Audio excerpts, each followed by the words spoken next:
Milo, Meg, in unison. How are you doing today?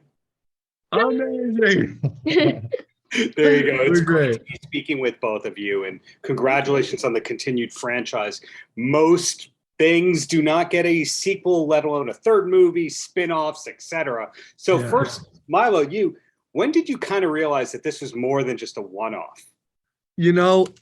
I feel like that was a very gradual process. The first movie, I A, didn't think it was going to be nearly as big as it was.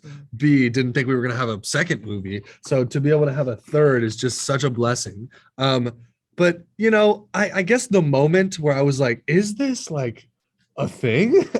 was after the first movie came out, and obviously we had crazy reaction to it, and they were like, how would you feel about a second one? And I was like, all right, if we're doing a second one, we got to do a third. And it's just, there's so many moments, like when me and Meg are performing at Disney World for 1,000 people, it's moments like that where you're like, oh, this is real. This has become a thing. It's so, it's one thing to think it and to know that you've done it, but it's another thing to feel that truly. And it's just crazy to think that some young kid looks to me like I looked at Zac Efron on High School Musical. You know what I mean? It's crazy. Right. The same question goes at you and Meg, keeping in mind that this is not your first successful long-term kind of thing. American Housewives, I believe more than 100 episodes of American Housewives. That is rare syndication territory right there. Yeah. So coming into this, when did you have the inkling of, oh, this is going to be the first or second credit that goes in the parentheses next to my name for a long time? It was always such a dream to audition for Disney Channel, and I did audition for Disney Channel since I was like 8. So every time one came in, I was like, especially a Disney Channel like musical, because that's what like started everything. Is like it was always a dream to like be in a movie at the same time as like a musical, like a La La Land, if you will, or a High School Musical. And so when that opportunity presented itself with the amazing messages and the story of Zed and Addison, I was like, oh. And so then that wasn't an Andrew Dice Clay for the record, right? Yeah.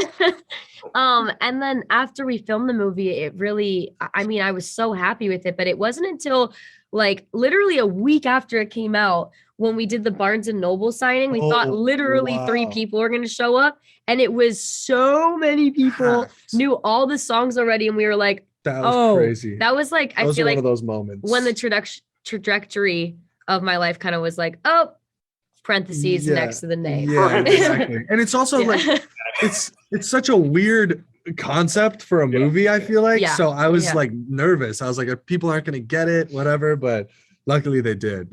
So we're here now. And the last thing before I let you go, Milo, your credits also include American Housewife. Coincidence or Friends in High Places? Honestly, I owe it to Zombies and to Meg for getting me on that show, because I feel like I definitely would not have been on it if it wasn't for this. I was like, can you write Milo? Oh, really? Yeah. Thanks for getting me on there. And thanks. Meg's my new manager. But that was an amazing experience as well. I was only on it for a couple episodes, but Meg obviously did a couple seasons, which is a different story, but such a good time, an amazing cast. And I thank Meg for that. Well, congratulations on this coming out.